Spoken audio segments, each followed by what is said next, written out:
네, 감사합니다. 네, 오늘 우리에게 허락하여 주신 하나님의 말씀은 신약 성경입니다. 신약 성경 고린도 전서 제15장 1절에서 11절까지 말씀입니다. 고린도 전서 제15장 1절에서 11절까지 말씀. 네, 찾으신 분들은 본인의 성경을 들고 자리에서 일어서 주시기 바랍니다. 제가 가지고 있는 성경은 약 326쪽 정도에 있습니다. 그 근처에서 찾으시면 될 것 같습니다. 고린도전서 제15장 1절에서 11절까지 말씀. 네, 세번역 성경으로 같이 받들어 읽도록 하겠습니다. 시작. 형제 자매 여러분, 내가 여러분에게 전한 복음을 일깨워 드립니다. 여러분은 그 복음을 전해 받았으며 또한 그 안에 서 있습니다. 내가 여러분에게 복음을 전해드린 말씀을 헛되이 믿지 않고 그것을 굳게 잡고 있으면 그 복음을 통하여 여러분도 구원을 얻을 것입니다. 나도 전해받은 중요한 것을 여러분에게 전해드렸습니다.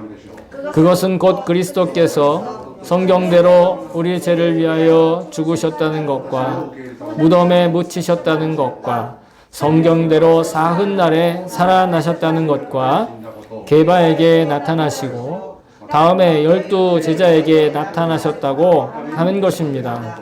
그 후에 그리스도께서는 한 번에 500명이 넘는 형제 자매들에게 나타나셨는데 그 가운데 더러는 세상을 떠났지만 대다수는 지금도 살아있습니다. 다음에 야고보에게 나타나시고 그 다음에 모든 사도들에게 나타나셨습니다. 그런데 맨 나중에 다리 차지 못하여 난 자와 같은 나에게도 나타나셨습니다. 나는 사도들 가운데서 가장 작은 사도입니다. 나는 사도라고 불릴 만한 자격도 없습니다. 그것은 내가 하나님의 교회를 박해했기 때문입니다. 그러나 나는 하나님의 은혜로 오늘의 내가 되었습니다. 나에게 베풀어 주신 하나님의 은혜는 헛되지 않았습니다. 나는 사도들 가운데 어느 누구보다도 더 열심히 일하였습니다. 그러나 이렇게 한 것은 내가 아니라 나와 함께 하신 하나님의 은혜입니다. 그러므로 나나 그들이나 할 것 없이 우리는 이렇게 전파하고 있으며 여러분은 이렇게 믿었습니다. 아멘. 주의 말씀입니다. 네, 모두 자리에 앉아주시기 바랍니다. 예, 오늘 설교를 위해서 제가 잠깐 기도하겠습니다. 참 좋으신 하나님 아버지 감사합니다. 이 귀하고 복된 말씀을 이 미약한 자에게 맡기시고 주님의 귀하고 복된 성도들에게 전하게 하심을 하나님 감사드립니다. 이 시간 성령님께서 우리에게 역사하시고 우리를 또 하나 되게 하여 주셔서 말하는 자나 듣는 자가 다 하나님의 말씀은 말하고 또 하나님의 말씀을 듣는 그런 시간이 되게 도와주시옵소서. 그래서 우리가 하나님께서 말씀해 주시는 그 음성에 온전히 순종할 그런 새로운 마음과 또 깊은 믿음, 견고한 확신을 다시 한번 이 시간 허락하여 주시옵소서. 감사드리며 예수님의 이름으로 기도합니다. 아멘. 아멘. 할렐루야. 아멘. 주 이름을 찬송합니다. 아멘. 그리고 또 인사합니다. 예수님 부활하셨습니다. 아멘. 할렐루야. 2000년 전의 이야기이긴 하지만 오늘도 여전히 유효하고 또 오늘도 여전히 우리에게 감동인 그런 부활의 날을 맞이해서 또 이스터 예배를 맞이해서 예, 이렇게 함께 자리할 수 있음에 정말 감동과 감격입니다. 사실 매 주일이 그 부활을 기념하는 날이기는 하죠. 여러분, 그래서 우리가 일주일에 한 번만 사실 부활을 체험하는 게 아니라 실은 여러분 매일 아침 잠에서 깰 때마다 부활을 체험하고 있다라는 걸 여러분 느끼신 적이 있나요? 아유, 그냥 하루가 그냥 자다가 일어나면 그냥 하루지. 그거 뭐 새롭고 그게 뭐 부활이야. 생각하실지 모르겠지만 성경은 우리가 죽고 부활하는 것을 자다가 깨는 거라고 얘기했어요. 자다가 깨는 것처럼 부활할 거다 얘기했어요. 그 뜻은 뭐냐면 우리가 잠들고 나서 아침에 깰 때 전혀 거리낄 것도 없고 두려움도 없고 염려도 없고, 물론 그날이 좀 버거운 일이 있을 수 있고 좀 힘든 일들이 그 나날들이 계속되어서 아침을 맞이하는 게 그렇게 쉽지 않은 사람이 있을 수는 있으나 자다가 일어나는 거, 자다가 깨는 거 너무도 자연스럽고 너무도 좋은 일이고 너무도 희망이 있는 일이 아니겠습니까? 자는 것으로 그냥 끝난다고 한다면 얼마나 희망이 없겠어요. 우리가 매일 아침 그렇게 부활처럼 부활을 느끼면서 깨어나지 못하는 경우가 많이 있을 텐데 어쩌면 그것은 우리의 현실의 삶이 여전히 치열하고 괴로운 일들이 반복되면 아닐까 생각을 합니다. 근데 여러분, 그리스도인은 그런 자신의 경험 그리고 자신의 육신의 감각, 기분으로 판단하지 않아요. 무엇으로 판단합니까? 무엇으로 받아들이고 믿습니까? 바로 하나님의 약속하신 말씀을 통해 우리는 부활을 기뻐하고 부활의 기쁨을 체감할 수 있는 거예요. 하나님의 말씀이 그렇게 약속되어 있기 때문에. 그래서 부활에 대한 분명한 증거는 우리가 어떤 증거들을 이해하고 있기 때문에 믿는 게 아닙니다. 하나님의 말씀이 우리에게 가르쳐 주시기 때문에. 우리 죄로 쩔어 있는 우리들이 바로 이 세상의 창조주이신 하나님께서 성경으로 주신 그 약속이 고백하며 말씀하고 계시기 때문에 우리는 약속의 말씀으로 하나님의 이 부활의 기쁨을 누리게 되는 줄로 믿습니다. 여러분, 오늘 이 메시지로 말미암아서 이 진리가 정말 믿어지시기를 바랍니다. 그래서 이 진리가 믿어짐으로 정말 자유롭고, 그리고 제가 늘 말씀드리는 것처럼 사람답게 되고 아름답게 되고 행복으로 가득 차고 결국 사랑이 흘러넘치는, 사랑이 베풀어지는 그런 삶을 충만하게 살아가실 수 있기를 다시 한번 주의 이름으로 축복합니다. 자, 오늘 본문의 1절에 보면 이런 말이 나오잖아요. 누군가로부터 전해 들었다. 그죠?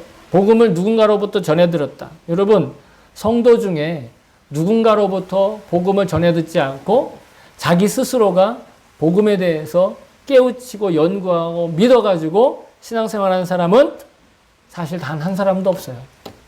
누군가로부터 전해 들은 거예요. 저는 태어날 때부터 믿었는데요. 그렇지 않아요.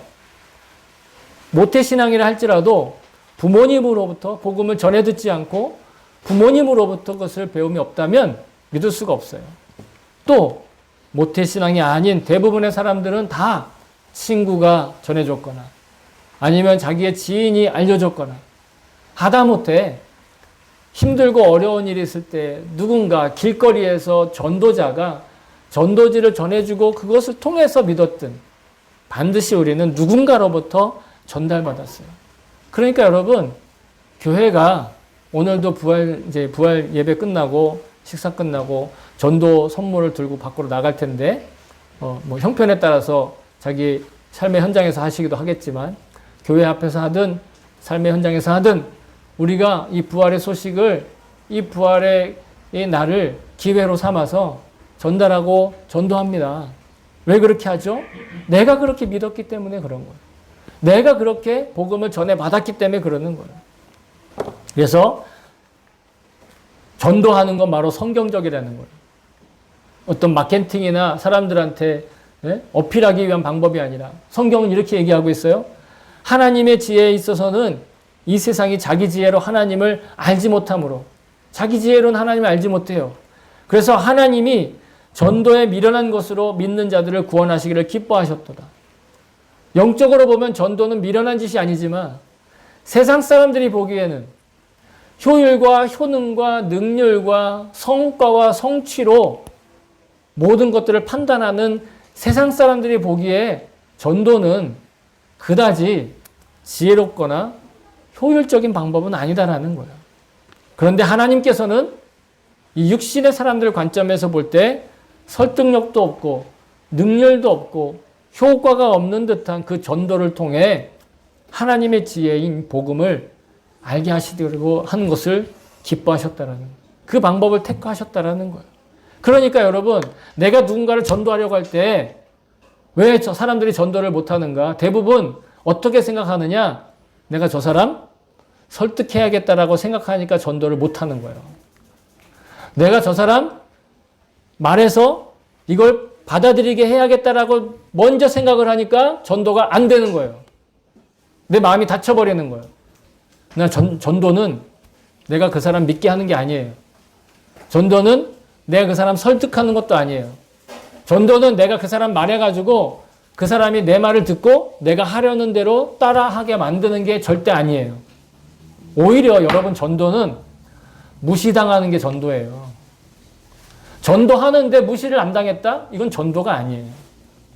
보세요. 전도의 방법은 세상 사람들이 보기에 어떻다고요? 지혜로운 방법이고 매력적인 방법이에요? 그렇지 않아요. 그러니 여러분, 전도할 때 무시당한다고, 거절당한다고, 싫어, 나는 이런 거 하기 싫어 한다면 그 하나님이 기뻐하시는 그 전도의 방법에 순종하지 않는 거예요. 그러니까 여러분, 내가 전도할 때 무시당하는 거, 거절당하는 거 두려워하지 마세요. 전도는 효율적으로 하는 것도 아니고 효능 있게 하는 것도 아니고 어떻게 한다? 그저 전달하는 거예요. 그냥 하나님이 전해라고 하는 곳에 가서 전하는 거예요. 하나님이 선포하기를 원하는 곳에서 선포하는 거예요. 그런데 하나님이 그 선포와 그 전달자의 그 모습을 가장 최고로 아름답게 보신다. 이게 성경의 기록이에요. 성경의 약속이에요. 이사야서 52장 7절에는요. 좋은 소식을 전하며 평화를 공포하며 복된 좋은 소식을 가져오며 구원을 공포하며 시온을 향하여 이르기를 내 하나님이 통치하신다 하는 자의 산을 넘는 발이 어찌 그리 아름다운가. 산을 넘는 게 쉬운 일이에요? 어려운 일이에요? 어려운 일이에요. 그런데 복음을 선포하기 위해서 산도 넘을 수 있는 그 어려움을 그냥 있는 그대로 감내하는 그 발이 어떻다? 그 발이 아름답다라는 거예요.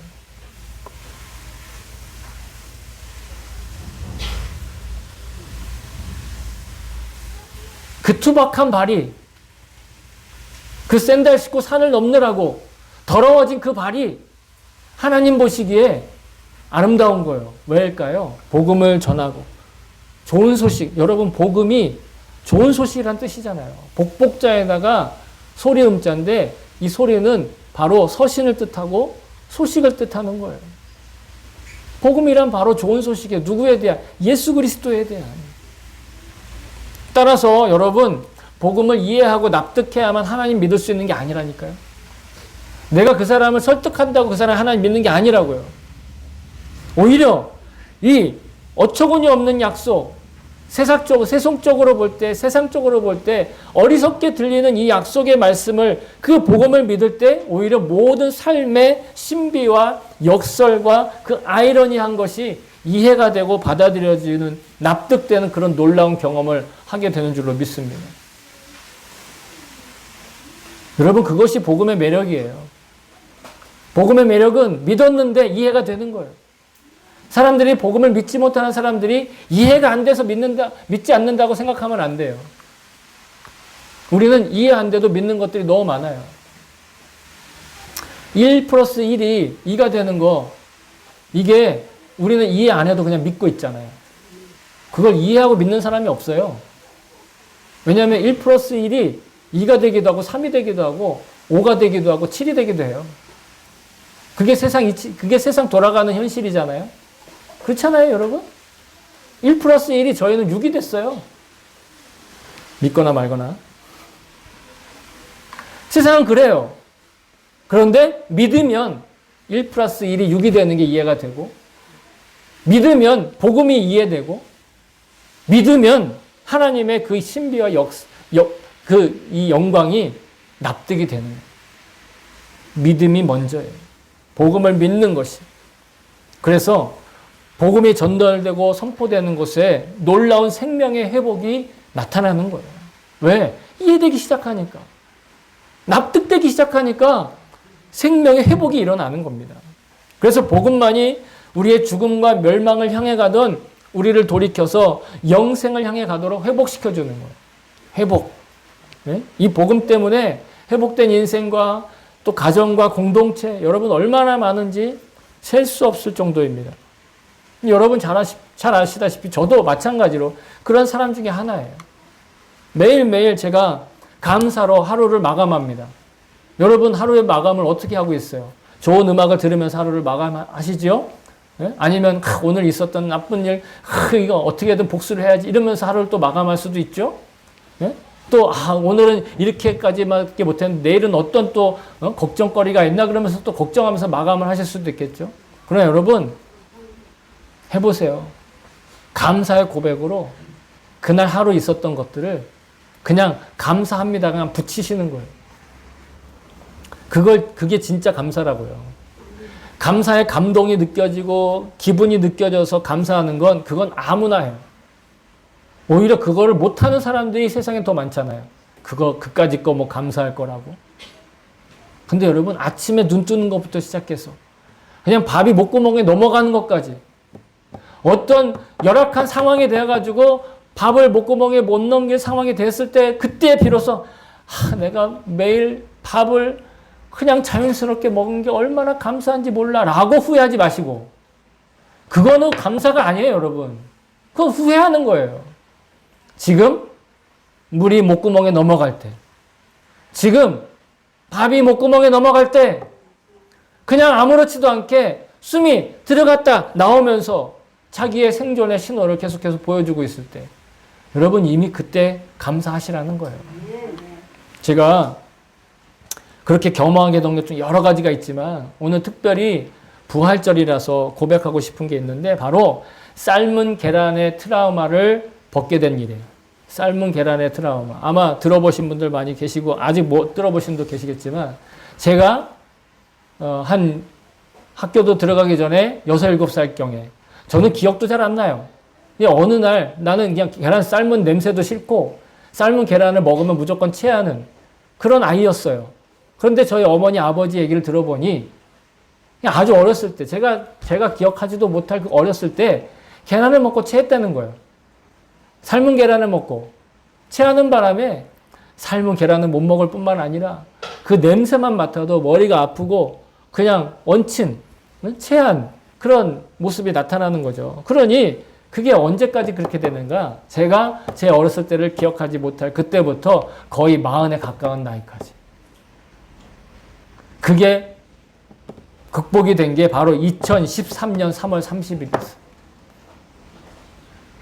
그 전까지 저는 냉면 위에 올라와 있는 계란, 삶은 계란은 다 옆에 있는 친구들 줬어요. 왜? 먹으면 체하니까. 여러분, 그 삶은 계란 먹고 체해가지고 40이 다 될 때까지 제가 그렇게 면을 좋아하는데 냉면 위에 삶은 계란을 못 먹을 정도로 맥반석 계란은 먹어요. 계란 후라이도 무척 좋아해요. 삶은 계란만 못 먹었어요. 근데 2013년 3월 30일 부활절 3월 31일이 그 해도 3월 31일이 부활절이었어요. 올해도 2014년 3월 31일이 부활절이죠. 그 3월 30일 날 비 오는 날이었어요. 저는 생생하게 기억해요. 비 오는 날 계란을 삶으면 냄새가 더 심하죠. 근데 그날은 냄새가 안 나는 거예요.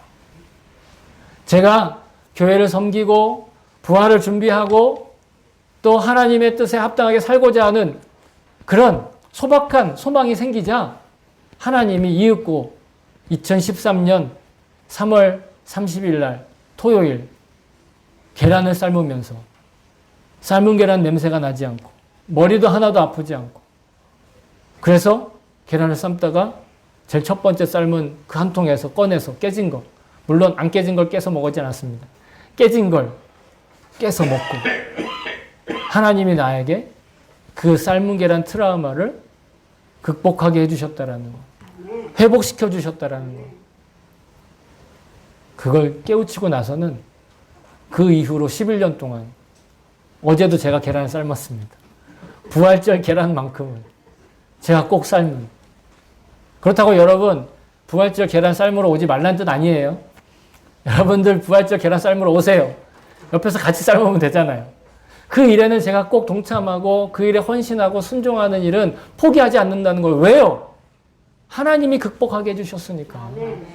그 증거로서, 그 섬김의 증거로서 제가 삶는 것이지, 우리 교회는 내가 삶아야만 이 계란이 맛있어, 이래가지고 제가 삶는 거 아니에요. 오해하지 마시고 계란 삶을 때 부활절 준비할 때 꼭 와서 함께 동참하시기 바랍니다. 자, 여러분, 복음으로, 그러므로 저의 일상은 하루에 하루만큼 천국의 삶, 하나님 나라의 삶에 가까워지고 회복되고 있는 걸 저는 믿어요. 물론 그런 좋은 결과가 있지 않을 때도 많이 있어요. 그런 좋은 간증들이 많이 없을 때도 있었어요. 그럴 때가 더 많겠죠. 그죠? 그런 간증들이나 어떤 놀라운 이야기거리가 매일매일 생성되진 않아요. 그러니까 어제 감사의 일기와 그저께 감사의 일기와 그저께 감사의 일기가 있잖아요. 대략 비슷해요. 그런데도 포기하지 않아요. 때로는 이걸 읽고 누가 우리 동행일기에 공개하고 있는데 이거 읽고 너는 그거 컨트롤 C, 컨트롤 V 하는 거 아니야? 이렇게 오해하더라고요. 컨트롤 C, 컨트롤 V가 뭔지 아세요? 네, 복사해서 붙여넣는. 아닙니다. 저는 복사해서 붙여넣지 않아요.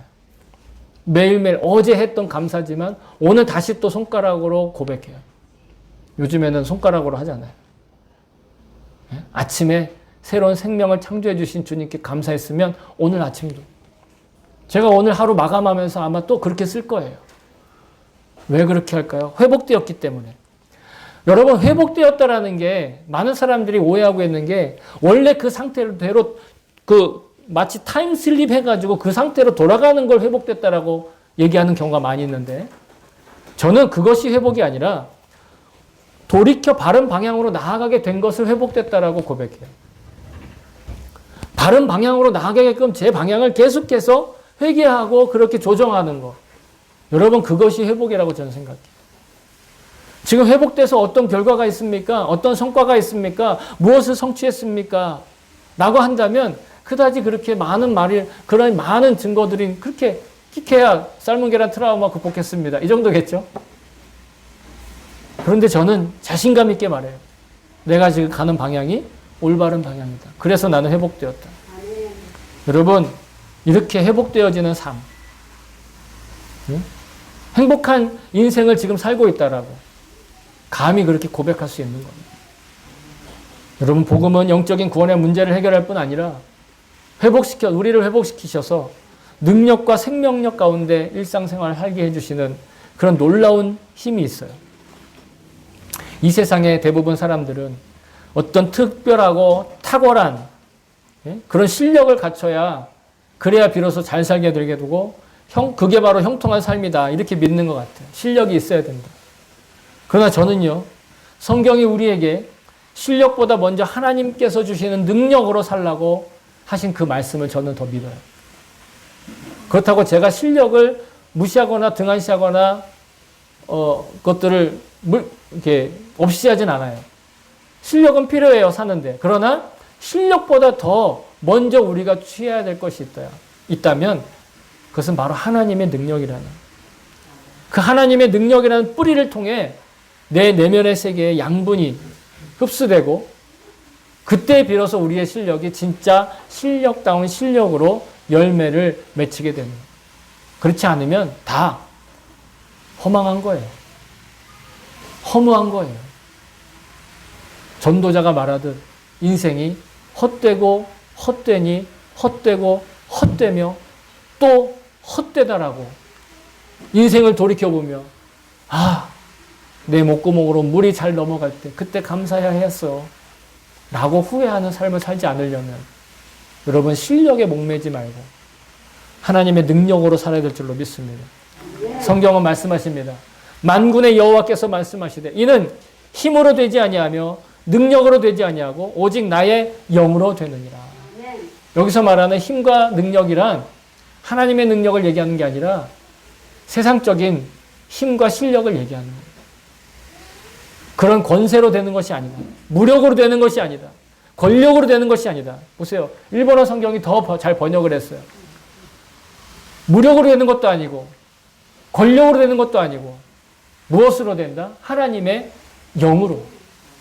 그 하나님의 영이 바로 능력이라는 거예요. 그 하나님의 영이 우리를 실력다운 실력자로 만들어 가시고 이끌어 가시고 채워주신다는 거예요. 그래서 모든 힘과 능력의 뿌리는 하나님의 영이신 성령인 줄로 믿습니다. 그렇기 때문에 우리는 성령님께서 우리 안에 계속해서 지속적으로 말씀해 주시는 그 복음이 우리에게 모든 것이며 유일한 것이다. 이 하나님의 성령이 우리의 모든 것이다. 라는 그런 확신을 가지고 또 유일한 길이다. 라는 그런 믿음을 가지고 사실 수 있기를 정말 마음으로부터 소원합니다. 우리가 그렇게 전해 들은 복음은, 이 복음의 핵심은 무엇일까요? 바로 오늘 본문의 3절부터 4절에 사도 바울이 기록을 하고 있는데, 긴 것을 제가 간단하게 말씀드리면 복음의 핵심은 뭐냐? 바로 예수님의 죽음과 부활이에요. 예수님의 이 죽음과 부활이 결국은 우리의 실력과 우리의 생존과 우리의 생활과 우리 존재의 가치를 어떻게 해요? 회복시켜 준다고요. 네. 옛날에 나의 모습으로 다시 뒤바꿔준다는 게 아니라, 예? 그냥 머리도 다시 검게 해주고 막 주름도 없애주고 이게 아니라 바른 방향으로 나아가게끔 나의 방향을 전환시켜준다는 거예요. 그게 회복이라는 거죠. 복음은요, 예수님의 죽음은 왜 예수님께서 죽으셔야 했는가? 우리의 죄 때문에 죽으신 거예요. 우리의 죄를 속죄하셨어야 됩니다. 예수님의 죽음은 우리의 죄로 인한 속죄의 죽음이었음을 기억해야 합니다. 우리의 죄 문제를 해결하기 위해서 예수님의 나 대신 죽으셨다는 말씀이죠. 우리가 다시는 죄 짓는 일에 얽매이지 않도록 우리의 죄를 십자가에서 죽이신 거예요. 여러분, 예수님의 십자가 죽음은 잘 아셔야 될 게 예수님만 죽은 게 아니에요. 예수님이 우리의 죄와 함께 죽으셨다는 걸 기억해야 돼요. 십자가의 죽음은 예수를 믿는 우리가 죄와 멸망에 대해서 죽었다라는 것도 기억해야 돼요. 이게 어렵게 느껴질지 모르겠는데 예수님이 십자가에 죽으심으로 우리가 멸망해야 될 것, 또 우리의 죄 그로부터 벗어났다라는 거예요. 자유로워졌다라는 거죠. 그러므로 우리가 십자가에 대해서 묵상하고 깊이 생각하면 생각할수록 우린 두려움이나 걱정이나 염려로 계속해서 우리의 생각이 채워지는 게 아니라 평강과 또 안도감과 담대함과 용기로 채워지는 것을 믿습니다. 왜냐하면 내가 책임져야 될 것을, 내가 책임져야 될 영혼의 그 책임의 결과를 예수님께서 이미 책임져 주신 죄 때문에, 그리고 그 죄로 인한 지옥을 우리가 벗어날 수 있는 건 예수님의 십자가 때문이라는 거예요. 그 예수님의 십자가, 그 예수님께서 십자가에서 이미 모든 것들을 다 해결해 주셨다는 거예요. 그래서 예수님께서 십자가의 죽으심으로 우리는 우리의 거룩함을 회복하게 됩니다. 우리가 거룩한 존재라는 거예요. 여러분, 우리가 하나님께서 거룩하게 창조하신 존재라는 걸 여러분 꼭 잊지 마셔야 돼요. 절대로 그걸 잊어서는 안 됩니다. 그러니까 우리가 왜 죄를 짓지 말아야 됩니까? 왜 죄로부터 우리가 자신을 지켜야 됩니까? 원래 태어나기를 거룩한 존재로 태어났다라는 거예요. 침팬지나 오랑우탄이나 그런 동물들처럼 거룩과 상관없는 존재가 아니라 사람은 하나님의 형상으로 창조되었기 때문에 기본이 거룩함이라는 거예요. 그 거룩함을 지키는 존재로. 그래서 예수님께서 십자가를 지셨다는 거죠. 우리의 삶에 의미가 있다고 한다면, 우리의 삶에 진정한 가치가 있다고 한다면 그것은 하나님의 형상으로 창조된 제가 그 거룩한 삶을 회복하며 하나님께서 맡기신 그 소명으로 따라가는 것이다. 그 소명이 뭐냐? 거룩한 삶을 살려고 하는 거야. 내가 밥을 먹어도, 내가 물을 마셔도, 내가 누군가를 만나도, 심지어 어려움을 겪을 때에도, 주변에 내가 마음에 들지 않는 그런 환경에 처했을지라도 만일 내가 나의 거룩함을 지키려고 하는 마음이 있다면 하나님 반드시 도와주신다는 거예요. 하나님 반드시 지켜주신다는 거예요. 우리의 거룩한 삶이란 우리의 생존, 생활, 비전, 장래의 꿈, 심지어 먹고 사는 문제까지 이 거룩함의 차원에서 다가갈 때 비로소 우리는 건강하고 온전한 열매를 맺을 수 있게 된다. 그때 비로소 우리는 우리다워진다라는 거예요.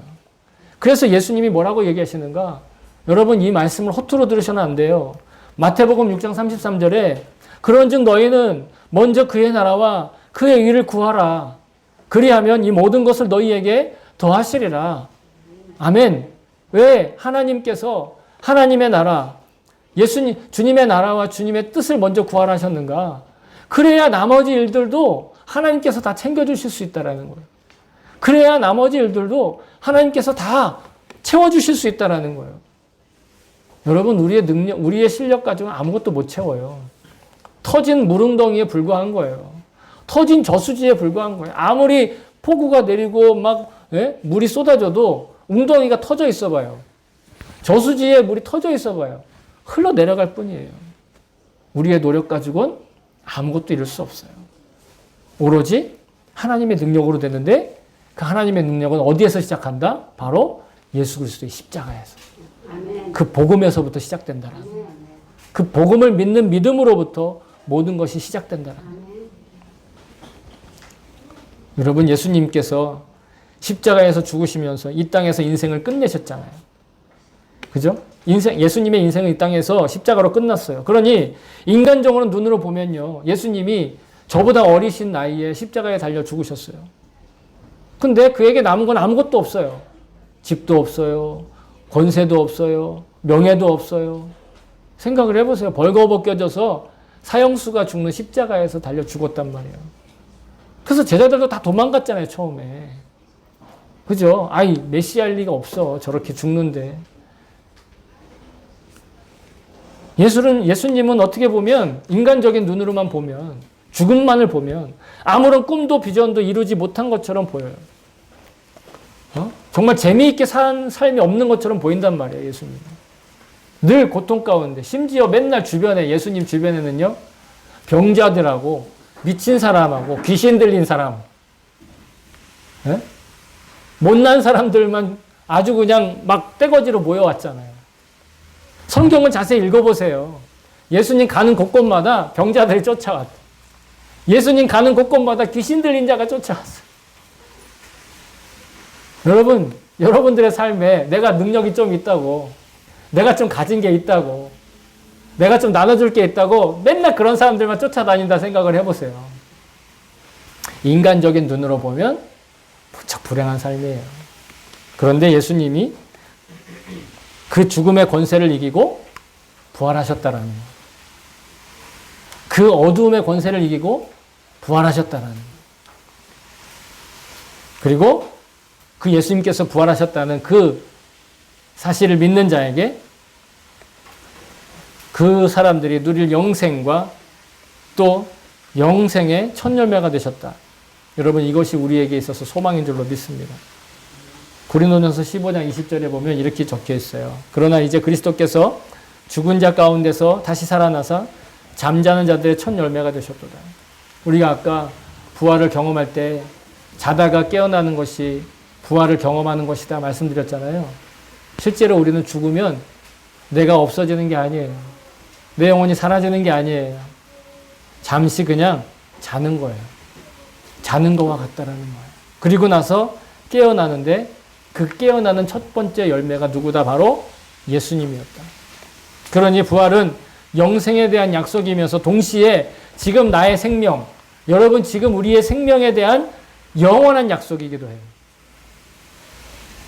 이게 두 가지 표현인데 하나님이 우리에게 영생을 주시겠다는 약속이면서 영생을 주시는데 지금 나의 생명과 그 영생이 별개면 내가 없어지는 거잖아요.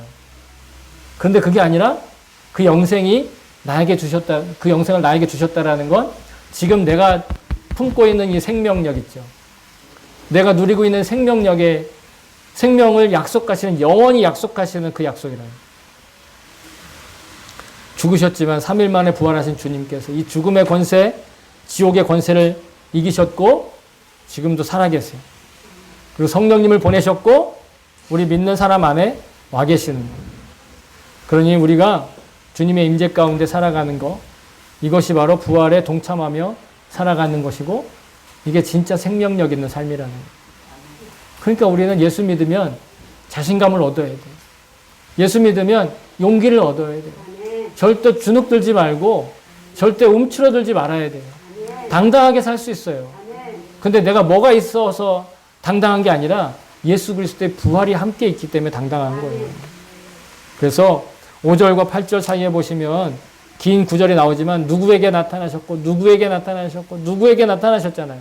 베드로에게, 예수님의 제자들에게, 500명 되는 형제 자매들에게, 사도 바울에게까지 나타나셨다고 그랬잖아요. 사도 바울이 예수님을 어떻게 만났는가? 여러분 궁금하신 분들은 사도행전 9장 1절부터 9절을 꼭 읽어보세요.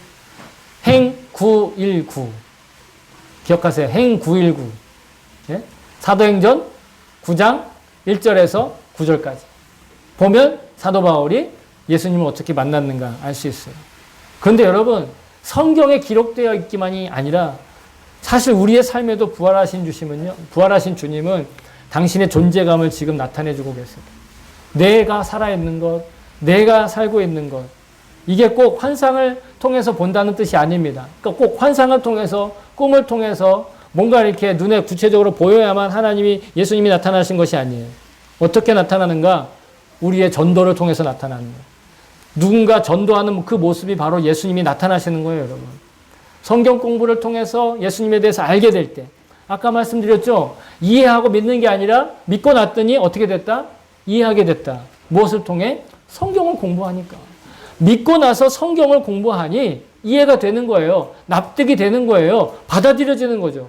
또 매일 말씀을 묵상하고 기도함을 통해서 주님을 생각하고 주님을 바라보고 만나게 되는 거예요. 부활하신 주님의 음성을 들을 수 있게 되는 거예요. 매일 주님과 동행하기 때문에 여러분 우리는 구원받기 전과 구원받은 후에 나의 존재가 완전히 바뀌었다는 것. 여러분 이걸 또렷하게 기억하고 계셔야 돼요. 난 구원받기 전과 구원받은 후는 나는 완전히 다른 사람이야. 정말 다른 사람이야. 여러분 근데 다른 사람이 맞아요? 아침에 거울 보면 다른 사람 맞죠? 아침에 거울 보면 답답합니까? 아니면은 기분이 좋아서 웃습니까? 저는 매일 아침 거울 보면 웃어요. 흰머리가 늘어가는 거 보면 웃어요. 주름이 늘어나는 거 보면서 웃어요. 왜일까요? 하나님의 형상이기 때문에 웃는 거예요. 여러분 머리카락이 휘어지고 주름이 늘어나고 뭐 이렇게 그다음에 눈가에 주름뿐만 아니라 막 점점점 뭐 피부 색깔이면 피부 톤도 막 이렇게 처지고 이러고 여러분 그거 보더라도 하나님의 형상이면 웃을 수 있어요. 왜냐하면 구원받은 사람은 거울을 봐도 말씀을 통해서 자신을 볼 수 있기 때문에. 우리가 고린도후서 5장 17절에 뭐라고 써있는지 아세요? 그런즉 누구든지 그리스도 안에 있으면 새로운 피조물이라 이전 것은 지나갔으니 보라 새 것이 되었도다. 아멘. 여러분 새 겁니다. 여러분 신상이에요. 매일 아침에 일어날 때마다 신상이 된 줄로 믿습니다. 매일 아침 일어날 때마다 거울 볼 때마다 자기 새로워졌다는 것을 믿고 선언할 수 있기를 바랍니다. 그래도 도무지 안 믿겨지죠? 딱 보면 답답한 걸. 한숨이 팍 나오는데. 그러니까 말씀을 기억해야 돼요. 겉모습만 보면 한숨이 나와요. 그러나 고린도후서 4장 16절을 보세요. 왜 사도 바울이 우리가 새로워졌다고 하는가? 그러므로 우리가 낙심하지 않으니 우리의 겉사람은 낡아지나 우리의 속사람은 날로 새로워지도다. 아멘. 아멘. 여러분 이래서 우리가 새로워진 거예요. 내 흰머리가 늘어나고 주름이 늘어나고 피부가 처지고 피부톤이 막 점점 늙어가는 게 보일지라도 나는 지금 새로워지는 거예요. 그럴수록 난 새로워지고 있다고요. 내가 더욱 젊어져가지고 내가 나이 들수록 동안이 되어가지고 그래서 세워지는 게 아니라 그냥 세월의 흔적들이 보이는데 겉사람은 세월의 흔적이 보여야 돼요, 여러분. 그게 정상이에요.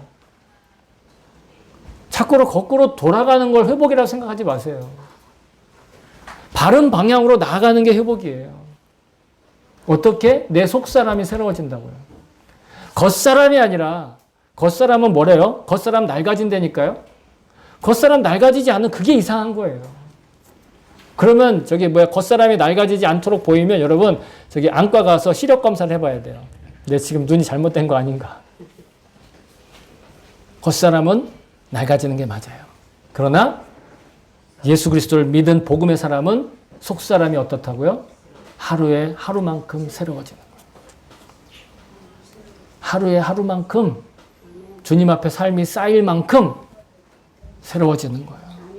우리가 매일 아침 거울을 비치는 내 육신의 모습은 볼품없이 초라해지고 있는 것 같지만 부활하신 주님과 함께 살기에, 우리의 부활의 첫 열매가 되신 주님과 함께 살기에 우리의 일상은 주님의 임재 안에 하루에 하루만큼 쌓여지고 속사람이 새로워지고 있는 것을 믿습니다.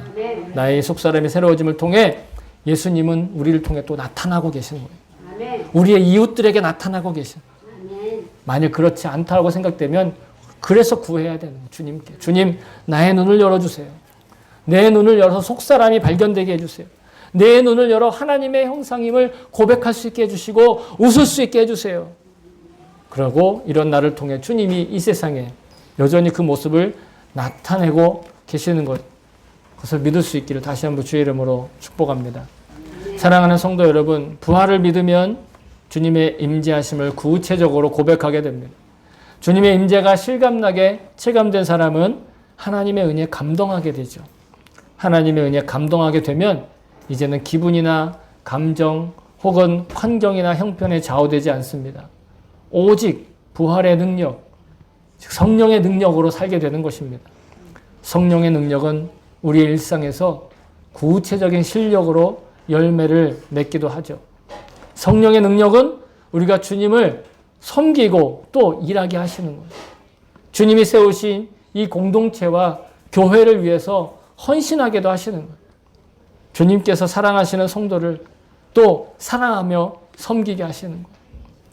주님께로 돌아오기를 원하는, 여전히 기다리고 계시는, 하나님께서 여전히 기다리시는 그 탕자와 같은 불신자들을 위해 전도하며 섬기는, 선교하는 마음으로 또 섬기게 하시는데, 여러분, 이것이 천국을 얻은 삶이고 인생을 살고 있지만 영생을 살아가는 그런 모습인 줄로 믿습니다. 마침내 온 세상에 희망을 주는 별이 되어 여러분 영원토록 빛나는 삶을 살게 되실 것입니다.